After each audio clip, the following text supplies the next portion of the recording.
Good morning, শুভ সকাল। কেমন আছো সবাই? আশা করি খুব ভালো আছো, সুস্থ আছো। আর আমরাও ভালো আছি। তো বেশ ধোয়া উঠছে মুখ দিয়ে, কিন্তু তোমরা বুঝতে পারবে না, এতটাও ভয়ঙ্কর ধোয়া নয় যে বুঝতে পারবা। এখন বাজতে হচ্ছে প্রায় 7:15, বাবা 7:05 বাজে, ঠিক আছে। আমরা রেডি হয়ে গেছি, এদিকে তোমাদের দাদাভাইও রেডি গাড়ি বের করার জন্য। মুছে টুছে রেডি করে নিয়েছে, যেহেতু কুয়াশা পড়েছে গাড়ির ওপরে।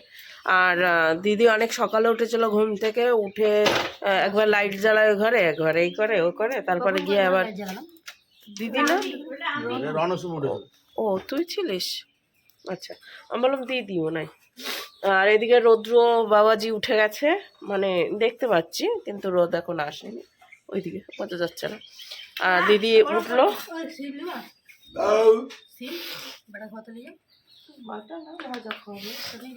তো এদিকে সুস্মিতাও রেডি, আর আমিও রেডি। এদিকে তোমার দাদাভাই গাড়ি বের করার জন্য রেডি পুরোপুরি। এখন আমি খেয়ে নেবো চা, এদিকে তোমার দাদাভাই চা খাওয়া হয়ে গেছে। আর রনো আর সুইটি বলছি, রনো আর সুস্মিতা একসাথে চা খেয়ে নিয়েছে অনেক আগে, ঠিক আছে। অনেক সকালে উঠেছে। আর বরকা হচ্ছে রেডি হয়ে প্রাইভেট চলে গেছে পড়তে। দৌড়তে গেছে? তুই যাসনি কেন? এই ব্যাপার। যাই হোক, চলো সকাল সকাল ভিডিওটা শুরু করলাম, আশা করি ভালো লাগবে আজকের ভিডিও। হ্যাঁ, তো চলো সঙ্গে থাকো, দেখতে থাকো। ঠান্ডার মধ্যে বাবারে বাবা, এই যে গাড়ি নিয়ে পুরো রেডি। আর এই আচ্ছা, এই যে হচ্ছে রণ স্নান করবে, আর এই যে হচ্ছে শুষ পুরো রেডি বাড়ি যাওয়ার জন্য। শুষ কিন্তু আজকে স্কুল যাবে ফার্স্ট টাইম, গার্লসে গার্লসে গার্লস স্কুলে, ঠিক আছে। চলো বেরোবো। সকাল সকাল তিনজনা মিলে ঘুম থেকে উঠেই রেডি হয়ে বেরিয়ে পড়লাম বাড়ির জন্য। তো মাথায় চিন্তা নিয়ে যাচ্ছি বাড়ির দিকে। আর বাড়ির দিকে যাওয়ার সময় দেখতে পাচ্ছ তোমরা যে কি কুয়াশা পড়েছে। তো কুয়াশায় এর থেকেও বেশি, কারণ সামনেরটা দেখাই যাচ্ছে না, বুঝতে পারছো এটা পুকুর সেটাও বোঝা যাচ্ছে না। আর এই যে সামনে মানুষ আসছে না কি আসছে সেটাও বুঝতে পারছি না। তো এই রকম পরিস্থিতি হয়েছে। এত সকালে বেরোনোর এই একটা মজা, তো এর মধ্যে দিয়েও মজা করতে করতে আমরা বাড়িতে যাচ্ছি তিনজনা মিলে। তো সকালবেলা উঠে এই দৃশ্যটা দেখতে পাবো স্বপ্নেও ভাবিনি। এমনিও গতদিন রাত্রেবেলায় প্রচণ্ড ঠান্ডা লেগেছিল আমাদের। তো আমাদের ওই দিকটায়, মানে আমার শ্বশুরবাড়ির দিকটায় গাছপালা তো বেশি একটা নেই, তার জন্য অত ঠান্ডা লাগে না। কিন্তু গ্রামগঞ্জে তো ঠান্ডাটা একটু বেশি লাগবেই, যেহেতু গাছপালা রয়েছে। তো তার জন্য ঠান্ডাটাও একটু বেশি পড়ে, যেহেতু মানে পুরোপুরি ফাঁকা থাকে, মাঠঘাটটা বেশি, লোকজনের বসতিটা কম, তার জন্যই ঠান্ডাটা আর একটু বেশিই লাগে। যাই হোক, এখন হচ্ছে আমরা চলে এসেছি ঘাটে। আর ঘাটে এসেও দেখতে পাচ্ছ যে চারিপাশে কিছুই বোঝা যাচ্ছে না, শুধুমাত্র নৌকাটাই। তো এখন আমরা ওপারে যাব। আর সূর্যি মামা তো উঁকি মারছে, কিন্তু রৌদ্র আর আসছে না গায়ে। কুয়াশা থাকলে আর রোদ কী করে আসবে? সূর্যি মামা তো ঠিক টাইম মতো উঠে গেছে, কিন্তু রোদটা তো আর আসতে পারছে না। তো এখন এপারে চলে এসেছি, আর এপার থেকে এখন সোজা চলে যাব বাড়ির দিকে। আর এপারে আসার পরেই তোমাদেরকে দেখাবো যে মমতা কোথায় এসেছে, মানে মমতা দিদি বন্দ্যোপাধ্যায়, মমতা বন্দ্যোপাধ্যায় তো কোথায় এসেছে সেটাই দেখানোর পালা তোমাদেরকে। তো তোমাদেরকে তো বলেছিলাম যে নবাব বাহাদুরের মাঠে এসেছে। তো ওখানে প্যান্ডেল ফ্যান্ডেল হয়েছিল, এখন যাওয়ার পথে দেখব পরিস্থিতিটা কেমন হয়ে আছে। তো সেটাই, এখন এই যে এপারে এসে গেছি, সুস্মিতা চেপে গেছে, তার সাথে আমিও চেপে গেছি। এখন এখানে হচ্ছে পারাপাড়ির টাকাটা দিব, দিয়ে তারপর সোজা টান মারবো হচ্ছে বাড়ির দিকে। তো এই দিকের কুয়াশাটা দেখে নিশ্চয়ই বুঝতে পারছো যে এদিকে অতটাও কুয়াশা নেই, হালকা আছে, একবারেই নেই সেটাও বলবো না, হালকা পাতলা রয়েছে। আর সামনেই রয়েছে একটা মন্দির, তো ভাবলাম যে চলো একটু মন্দিরটাও দর্শন করাই। চলে আসলাম হচ্ছে ইচ্ছাগঞ্জ মোড়। তো ইচ্ছাগঞ্জ মোড় থেকে একটুখানি সোজা রাস্তা গেলেই হচ্ছে নবাব বাহাদুর হচ্ছে স্কুল পড়ে। তো এই যে হচ্ছে স্কুল, আর এই যে হচ্ছে স্কুলের গেট, আর এই যে হয়ে রয়েছে মাঠ। তো মাঠে এই যে এখন এই পরিস্থিতি হয়ে আছে, এখন আর কোনো লোকজন নেই। এর আগে তো আমরা যখন রাত্রের দিকে এসেছিলাম, মানে মমতা দিদি এসেছে তার আগের দিন এসেছিলাম, এত ভিড় এত পুলিশ, তো রাস্তা দিয়ে মানে যাওয়াই যাচ্ছিল না, এতটা ভিড়। আর এখন দেখতে পাচ্ছ কতটা মানে ফাঁকা। তো এরপরেই তোমাদেরকে দেখাবো কুয়াশার মধ্যে যে হাজারদুয়ারিটা কেমন লাগে দেখতে। তো উঁকি মেরে দেখে নাও হাজারদুয়ারিটা, ওই যে ওইখানটা এই সাইডটা ফাঁকা করে দিয়েছে, আস্তে আস্তে রাস্তাটা পুরোপুরি পরিষ্কার করে দেবে। তো যাই হোক, আমরা এখন বাড়ির দিকে রওনা দিই, চলো একবারে বাড়ি গিয়ে তোমাদের সঙ্গে কথা হচ্ছে।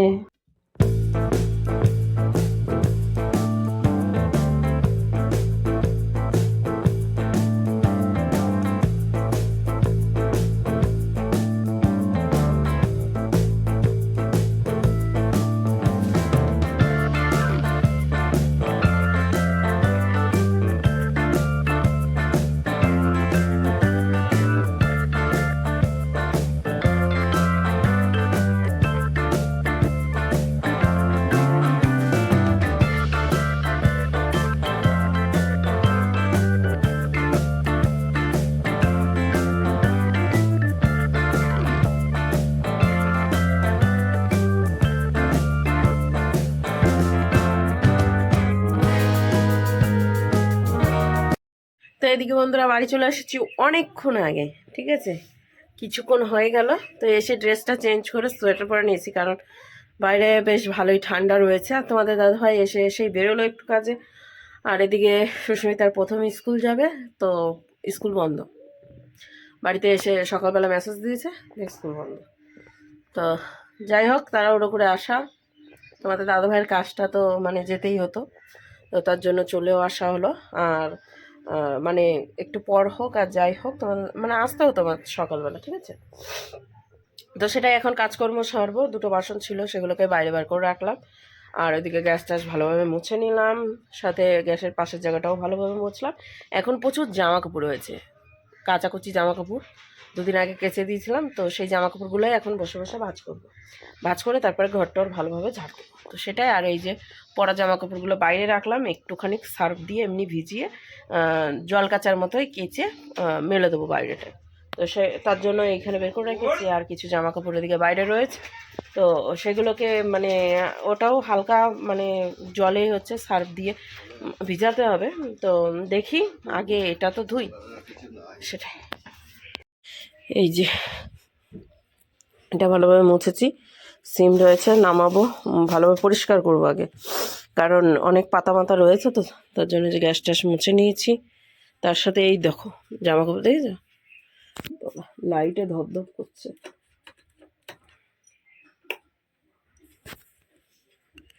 এই লাইট, আমার মোবাইলে একটা প্রবলেম হয়ে গেছে ধপধপ করার, ঠিক আছে।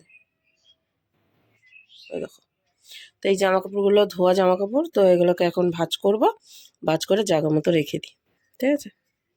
তো এদিকে বন্ধুরা স্নান হয়ে গিয়েছে, আমার পুজো টুজো সারা হয়ে গেছে। এখন 10:44 কি 45 বাস, ঠিক আছে। রান্না করতে যাব, তার আগে ভাবছি ভিডিওটা এডিট করতে হবে, 12টার সময় ছাড়তে হবে, কিন্তু ভিডিও এখনও এডিটই করা হয়নি। 12:15 যাবে, তো লেট হবে না আজকে ভিডিও দিতে। কাজকর্ম সারতে সাথে মাথা খারাপ, এই জামা কাপড় মানে ভাঁজ করতে করতে তারপরে এবার সাজিয়ে গুছিয়ে রাখতে মানে সব এলোমেলো হয়েছিল, সেটাকে ঠিক করলাম। তো দুটো জামা কাপড় ছিল, এই যে কেচে দিয়ে এখানেই মেলে দিয়েছি। দেখি রান্নাবাড়ি কি করব, কিছু বুঝে উঠতে পারছি না। পনির রেখেছি, ওটা রাত্রের দিকে করবো, আর এখন কি করব সেটা জানি না। তোমাদের দাদাভাইকে ফোন করে আগে বলি, দেখি কি করা যায় সেটাই। চলো কি কি কাজকর্ম করলাম চলো দেখাই তোমাদেরকে। কাজকর্ম তো আর শেয়ার করা হয় না সেরকমভাবে। এই যে এইখানটাতে পনির রেখে দিয়েছি ঢেকে, আর এদিকে বিছানাপত্র গোছানো হয়ে গিয়েছে, আর এদিকে পুজো সারা হয়ে গেছে। আর এই যে গুছিয়েছি বলতে ওই যে ওইটা এইগুলো, এই যে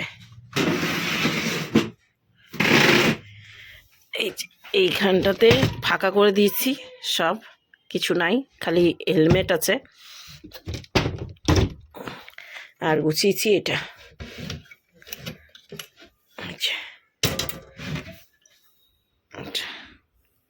এটা গুছিয়েছি। এটা সম্পূর্ণ তোমাদের দাদা ভাইয়েরই জামা কাপড় রয়েছে, যেগুলো প্রত্যেক দিন পরার। এই যে এইখানটাতে রেখেছি, আর এই যে এইখানটাতে আছে, আর এই যে প্যান্ট আছে। নিচে আমার একটা নাইটি আছে, ওটা পরি না এখন, পরে যখন পরবো তখন বার করে নেবো। আর এটাই হাত দেওয়া যাবে না। এই যে তোমাদের দাদা ভাইয়ের ব্লেজারটা এখানে রেখেছি, কিছু চাপা দিইনি, এইভাবেই রেখেছি। চাপা দিলে ভাঁজ হয়ে যাবে, তো তার জন্য এমনিই রাখা আছে। এটাই আর হাত দেওয়া যাবে না, এই যে এইগুলোতে হাত দেওয়ার জন্য এটা আলাদা করেছি, ঠিক আছে। আর এইটাতে হচ্ছে আমার জামা কাপড় রেখেছি শার্ট করে সব। আলনাটাও গুছিয়ে নিয়েছি, আলনাতে কিছুই নেই, আমার একটা নাইটি রয়েছে আর এই সোয়েটার দুটো রয়েছে। বাদ বাকি এমনি তোমাদের দাদাভাই পুজো করে যে ইয়েটা আছে, ইয়েটা কি বলে পরে না, ধুতি, আর ওর প্যান্ট রয়েছে, এটাই। এটুকুই কাজ করেছি, এটুকুই কাজ করতে গিয়ে অনেকটা সময় লেগে গেছে। তো চলো এখন একটু ভিডিওটা এডিট করি, এডিট করতেও প্রচুর সময় লাগবে। ভাতটা বসাবো এদিকে আর এদিকে এডিট করবো, এই রয়েছে আমার কাজ। আসে বাস মুটকি বসেছো কতজনকে লিয়ে গো? এই একটা মুটকি, ওই একটা মুটকি, একটা মুটকি আর দুটো টিবলি। একটা মুটকি, একটা সুটকি, তিনটি মুটকি, একটা সুটকি। মা খাইয়ে দেখ নাকি? এইদিকে বন্ধুরা তোমাদের দাদাভাইয়ের খাওয়া দাওয়া হয়ে গিয়েছে। ওইদিকে গুড্ডি সোনার একটু শরীরটা ভালো নেই, তার জন্য ওকে একটা ডিম ভাজা করে খাইয়ে দিলাম, কারণ ও আবার আমার হাতে ডিম ভাজাটা ওর খুব পছন্দের। তাই ওকে বসে বসে খাওয়াতে লাগলো, তারপরেই তোমাদের দাদাভাইকে আবার ভাত মেখে দিতে হলো। যেহেতু আজকে একটু আলু সেদ্ধ ভাত করেছি, আলু সেদ্ধ আর ডিম ভাজা করেছি, তার জন্য হচ্ছে ওকে ভাতটা মেখে দিতে হয়েছে। আর করেছিলাম বলতে হচ্ছে আলু সেদ্ধ দিয়েছিলাম, আর এদিকে এক টুকরো পনির দিয়ে পেঁয়াজ দিয়ে এগুলো দিয়ে ভেজেছিলাম। তো এটাই হয়েছিল। আর এইদিকে হচ্ছে দুটো ছানা পোনা চলে এসেছে। তো এখন হচ্ছে আমি একটু খেয়ে নেবো, তোমাদের দাদাভাইয়ের থালাতে ছিল একটু, সেটাই খেয়েছিলাম। আর এখন আবার একটু মেখে খাবো, কারণ পেটটা সেভাবে ভরেনি, বেশ মানে একটু অল্প একটু ছিল, সেটাই খেয়েছি। এবার তোমাদের দাদাভাই কাজে বেরোবে বলে সেই মুহূর্তে আর আমি ভাতটা বেড়ে খেলাম না। তো চলো আবার পরে আসছি। এদিকে বন্ধুরা তোমাদের সামনে অনেকক্ষণ পর আসলাম, এখন বাজছে সন্ধ্যা 7টা বাজতে 15 মিনিট বাকি। রেডি হয়ে গেছি, তোমাদের দাদাভাইয়ের তো দুপুরে ডিউটি, দুপুরে ডিউটিতে গিয়েছে, আস্তে আস্তে সেই রাত 10:30। তো আমি একটু রান্নাবাড়ি করব, তার আগেই যাব একটু বাজারে কিছু জিনিস নিয়ে আসতে হবে। চাল নিয়ে আসতে হবে, চালটা একটু বেশি হয়ে গেছে ঘরে, তো সেই চাল আনতেই যাচ্ছে। তার সাথে টুকটাক কিছু বাজার করে নিয়ে আসবো, কারণ সকালবেলা মনে হয় বাবা কাজে যাবে কিনা জানি না। যদি কাজে না যায় তাহলে আমাকে সকালে ওই বাড়িতে যেতে হবে, আর যদি কাজে যাই তাহলে হচ্ছে সকালে তোমাদের দাদাভাইয়ের হাত দিয়ে খাবারটা পাঠাবো। তো সেটাই, তার জন্যই কিছু বাজার করব। তো ওর জন্যই রেডি হয়ে গেছি। এখন এই যে ঝোলা করে নিয়েছি, গুছিয়ে নিয়েছি। তার সাথে গোপাল সোনা শুয়ে গেছে, গোপাল সোনাকে শুয়ে দিয়েছি সকাল সকাল, ঠিক আছে। তো সেটাই এখন হচ্ছে, চলো যাওয়া যাক। দুপুরবেলা একটু ঘুমালে না শরীরটা খুব খারাপ করে, ওর জন্য আমি দুপুরবেলা ঘুমাতে চাই না। তো শরীরটা একটু খারাপই করছে, কেমন যেন করছে। তো একটু জল খেয়ে নেবো, তারপরে একটা ব্যাগ নিয়ে বেরোবো। আর তেল কিছুই আনতে হবে না, এমনি টুকটাক মুদিখানার একটু টুকটাক জিনিস নিয়ে আসতে হবে। তো সেটাই, মানে যেহেতু রান্নাটা আমিই করি, তাই টুকটাক জিনিস আমাকেই নিতে হয় কি, রান্নাটা যেহেতু আমিই করি তাহলে দেখতে তো আমাকেই হবে, তাই না? তো ওই টুকটাক দেখি কিছু টিছু যদি লাগে তো সেগুলোই একটু নিয়ে আসবো, সেটাই। আর রাত্রের জন্য রান্না করব কি বলতো, দেখাচ্ছি। রান্না করব হচ্ছে পনির, পিস করে রেখেছি, এটাকে ভাজা করব। তো পিসটা করে রাখলাম, জল কেটেছিল এইটাতে রেখেছিলাম, তারপরে আবার ওটাতে পিস করে রাখলাম। আর কটা ভাত রয়েছে এইখানটাতে, সেটা হাঁড়িটায় ভাত করব, এটাই। দেখি এর মধ্যে থেকে কি কি নিতে হবে সেটাই দেখে তারপর ব্যাগ নিয়ে বেরোবো। জলটাও খেয়ে নিই একটু। তো এই যে ঘরের তালা মেরে বেরিয়ে পড়লাম, ব্যাগ নিয়ে নিয়েছি বড় সড়ো একটা, ওটাই কী কী নিতে হবে সেটাও দেখে নিয়েছি। এখন টুকটাক তাড়াতাড়ি বাজারটা করি গা। আর দেখি টোটো পেলে টোটো নিয়ে চলে যাবো, নাহলে হাঁটতে হাঁটতে চলে যাবো। রাত্রেবেলার ব্যাপারটা একটু সমস্যা, বুঝেছ, তার জন্য টোটো করে যাও। দিনে হলে কোনো সমস্যা নেই, আর ওখানে কাজ চলছে, আওয়াজ হচ্ছে, রাত্রেবেলাও কাজ চলছে, বুঝেছ। তাও আবার ওই আলোতে মন্দির, ঠাকুর আসছে সামনে।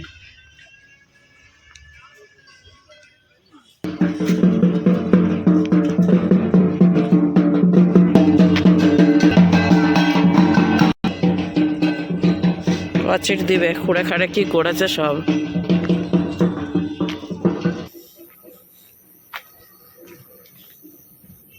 টোটো পাওয়া মুশকিল, ওখান থেকে টোটো ধরতে হতো। আমি চলে যাচ্ছি এখান থেকে, ঠিক আছে। হাঁটতে হাঁটতেই বাজার চলে এসেছি। এখন আগে দেখি মনাদার দোকানে যাব, তারপর সবজির দোকানে যাব।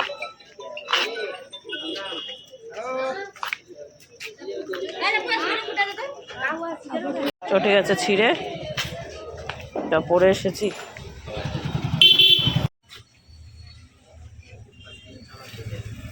আর 1 কিলো আটা দাও, ময়দা ময়দা, রুল ময়দা।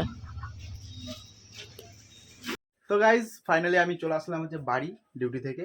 আর ডিউটি থেকে এসে জানো কি দেখতে পাচ্ছি, এখন বাজে কটা সেটা তোমাদের আগে দেখাই। এখন বাজে 10:30। এখন রাত্রি 10:30 বাজে, আমার ডিউটি শেষ হলো 10টার সময়। আমি বাইকে করে আসলাম, আসার পর জানো আমি ভাবলাম যে এসে বাড়িতে খাওয়া দাওয়া করবো। দেখো, এখন রান্না চলছে। এখানে যে দিনের ভাত আছে, এই যে এখানে, আর এই যে ভাত করছে, রান্না করছে এখন। আর ওদিকে কি হয়েছে জানি না, পনিরের তরকারি হয়েছে, মটর পনির। তা আমি খাবো। এই তো ভাতটা নেমে রাত্রি গেল। 10:30, না রাত্রি 10:30 যদি বাজে, এখন তো রান্না হচ্ছে, এখনো ভাত হবে, তারপর পাঁপড় এনেছে, পাঁপড় ভাজবে, আমি খাবো কটা? সকালবেলা আবার কাজ আছে, তারপর দুপুরবেলা আবার কাজ আছে, আবার সকালবেলা আমরা ওই বাড়িতে আমার রুটিন একদম বানিয়ে নিয়েছি। সকালে দিতে হবে, খাবার দিতে হবে না, ওখানে গিয়ে খাবার রান্না করতে হবে, আবার বইকালে চলে আসতে হবে আমাকে। কি বললে? আবার বইকালে চলে আসতে হবে, বুঝো বইকালে। তাহলে। ঠিক আছে তো, মানে ওকে সকালবেলা ওখানে থুয়ে আসতে হবে আর বৈকালবেলা নিয়ে আনতে হবে। বাবা বাহ, কি সুন্দর কাজ। বইকালে নিয়ে আনতে হবে, তোমার তো দুপুরবেলা ডিউটি, বইকালে ও আনবে কি করে আমি আমাকে? ভুলে গেছি, তাহলে আমার ডিউটিতে আমি চলে আমাকে যাই। আবার যেতে হবে সন্ধ্যাবেলায়, সন্ধ্যার পরে তো মুশকিল, সেটাই তো সমস্যা। আমি অকাজের শিরোমণি, অকাজের আমি শিরোমণি, আর কিছু না। দুপুরবেলার ঠিক আছে? কাজকর্ম সেরে বাড়ি আসি, আমাকে আবার সন্ধ্যার পরে যেতে হবে, হুম, তাহলে কি হবে ব্যাপারটা? ভালো তো। রান্না হবে কি আজকে? খাবার খেতে পাবো? হ্যাঁ, খাওয়া তো খেতে হবে। মুটকি দেখা, ঝাঁকানাকা ব্যাপার। ছিঁড়ে এসে ভালো হয়েছে তো। সিরিয়াস গরিবের না, শখের মানুষ বিয়ে করেছিস বস, সিরা ফাটা তো পড়তেই হবে। তো হয়েছে, আমি খেয়ালই করিনি যে ছিঁড়ে গেছে। এই নিয়ে বাজার চলে গেছি, বাচ্চাকে কাকিমাদের বাড়ি থেকে গিয়ে দেখছি, কাকিমাদের বাড়ি আর আজকে ভিডিও করা হয়নি, কারণ আমার চটি ছিঁড়ে গেছে। ঠিক আছে, আমাকে চটি নিতে হবে একটা, মানে চপ্পল, চটি বলি তো, চপ্পলটা ছিঁড়ে গেছে, তাই কাকিমার চটি পরে এসেছি আমি। খুব ভালো কিছু। কি করবো বলো? হোক গরম আর একটু, হালকা গরমেই দিয়ে দিয়েছ, লালি হয়েছে, শুধু লালি। তোমার মুখটা কালো কালো লাগছে কেন তো? আমি কালটিতে কি ঢোল কলমি,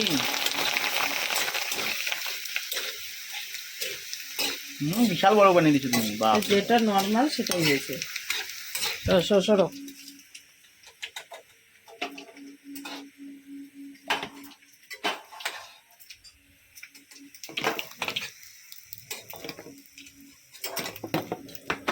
ঢোল কলমি দেখো কত তাড়াহুড়া রান্না, দেখো।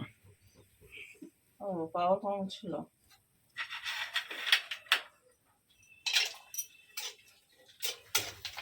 ঢোল কলমি দেখো, তেল দেখো কত দিয়েছে।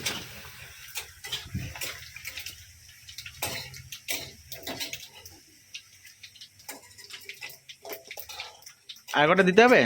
না না, তুমি পারবা খেতে? এই অনেক হয়ে গেছে, এই ভিতর দিয়ে তো তোমার তেল থেকে যাবে সব। সে দেখা যাচ্ছে। ঠিক আছে বন্ধুরা, বাপের বাড়ি চলে এসেছি সকাল সকাল। তো রাত্রেবেলার ভিডিও এডিট করতে গিয়ে দেখছি ভিডিও আর করা হয়নি, শেষ করা হয়নি। তো ভাবলাম যে চলো বাপের বাড়ি থেকে আজকের ভিডিওটা শেষ করছি, আবার একটা শুরু করব। তো চলো আজকের মতো টাটা দিচ্ছি, বাই বাই, আবার একটা ভিডিওর সঙ্গে দেখা হচ্ছে।